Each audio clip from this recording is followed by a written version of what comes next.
Good morning, students. I am Vasant Bansal, your science teacher from SCTP School, Ring Road, Sirsa. Students, last topic में हमने Dalton's atomic theory के बारे में discuss किया। हमने देखा कि डाल्टन ने अपनी थ्योरी में कौन कौन से मेन पॉइंट्स दिए। डाल्टन ने एटम के बारे में काफ़ी कुछ एक्सप्लेन किया।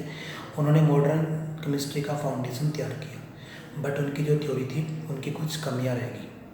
आज हम डिस्कस करेंगे drawbacks of Dalton's atomic theory की। जो डाल्टन की एटॉमिक थ्योरी की उनकी मेंस ड्रॉबैक क्या क्या थी।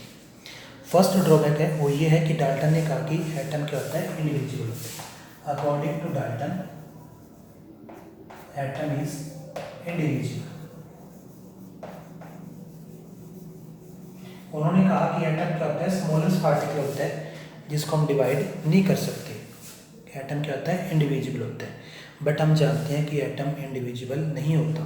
बाद में साइंटिस्ट थे, उन्होंने ये पाया कि एटम इंडिविजुअल नहीं होता। एटम के अंदर 3 सब एटॉमिक पार्टिकल्स प्रेजेंट होते हैं जिन्हें हम इलेक्ट्रॉन,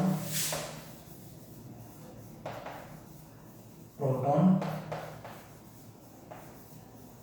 और न्यूट्रॉन कहते हैं। ये 3 फंडामेंटल पार्टिकल्स हैं जो एटम के अंदर पाए जाते हैं। तो उन्होंने जो कहा कि एटम होता है वो इंडिविजुअल होता है, तो वो प्रूव नहीं हुआ, क्योंकि एटम क्या होता है, वो डिविजिबल होता है। एटम के अंदर 3 पार्टिकल्स होते हैं। एटम्स 3 सब एटॉमिक पार्टिकल से मिलकर बनते हैं। सेकेंड उनकी ड्रॉबैक थी, उन्होंने कहा atoms of same elements,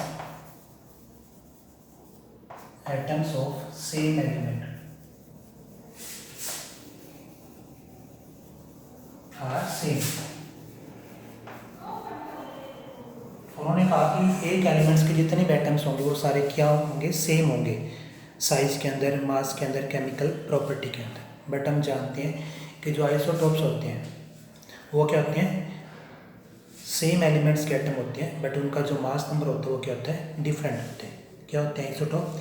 the atoms of the same element which have same atomic number but different mass number. यानी कि ऐसे एटम जिनका एटॉमिक नंबर तो सेम होता है बट मास नंबर क्या होता है, डिफरेंट होता है, उनको हम बोलते हैं आइसोटोप्स। जैसे हम एग्जांपल लेते हैं, हमारे पास हाइड्रोजन के 3 आइसोटोप्स होते हैं,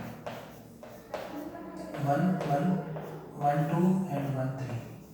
इन तीनों एटम का जो एटॉमिक नंबर वो सेम है, तीनों का 1 1 है, बट इनका जो मास नंबर है वो क्या डिफरेंट है। इसका मास नंबर 1 है, इसका 2 है, इसका 3 है।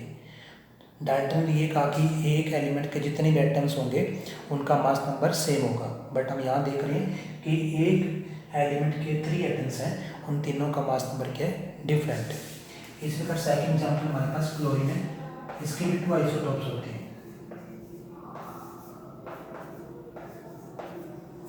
क्लोरीन के जो 2 एटम है इनका मास नंबर क्या है, डिफरेंट है।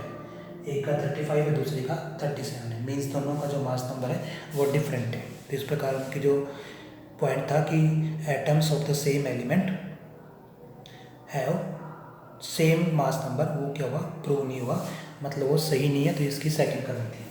थर्ड है, उन्होंने कहा एटम्स ऑफ डिफरेंट एलिमेंट्स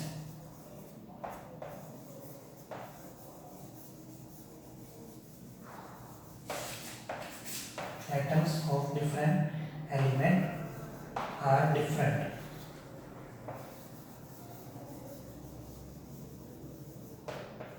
उन्होंने कहा कि जो डिफरेंट एलिमेंट्स होते हैं उनके जो एटम होते हैं वो डिफर करते हैं मास के अंदर, साइज के अंदर, केमिकल प्रॉपर्टी के अंदर। बट हम जानते हैं कि जो आइसोबार्स होते हैं उनका मास नंबर क्या होता है, सेम होता है। What are isobars? Atom of the different elements which have same mass number but different atomic number. जैसे एग्जाम्पल लेते हैं, हमारे पास 2 एलिमेंट्स हैं, एक तो आयरन और एक कैल्शियम। ये क्या है, डिफरेंट एलिमेंट्स के एटम है, दोनों का जो मास नंबर है वो सेम है, 40 बट इनका जो एटॉमिक नंबर है वो क्या है, डिफरेंट है। आयरन का 18 होता है, इसका कैल्शियम का 20 एटॉमिक नंबर होता है। डाल्टन ने ये कहा कि जो डिफरेंट एलिमेंट के एटम होंगे वो डिफर करेंगे मास नंबर के अंदर, बट हम यहाँ देख रहे हैं कि जो एटम है डिफरेंट एलिमेंट्स के, उनका मास नंबर क्या है, सेम है। तो ये इनकी थर्ड ड्रॉबैक थी। नेक्स्ट हम करेंगे आज atomic size.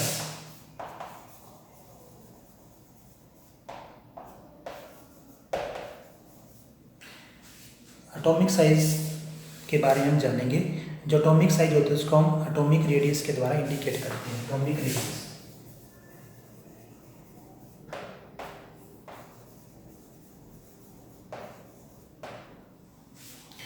What is atomic radius? The distance between centre of nucleus to outermost cell. जैसे सपोज हमारे पास ये एटम है, ये इसका न्यूक्लियस है, इसके सेंटर से लेके आउटरमोस्ट सेल की जो डिस्टेंस होती है उसको हम बोलते हैं एटॉमिक रेडियस। एटम होते हैं उनका साइज़ काफ़ी छोटा होता है, इतना छोटा होता है कि हम हाई पावर का जो माइक्रोस्कोप है उससे भी नहीं देख सकते। अब जो एटॉमिक रेडियस होता है यानी कि जो साइज होता है एटम का, इसको हम नैनोमीटर में मेज़र करते हैं। जो नैनोमीटर होती है वो एक स्मॉल यूनिट होती है मीटर की, नैनोमीटर। इसका सिंबल होता है एन।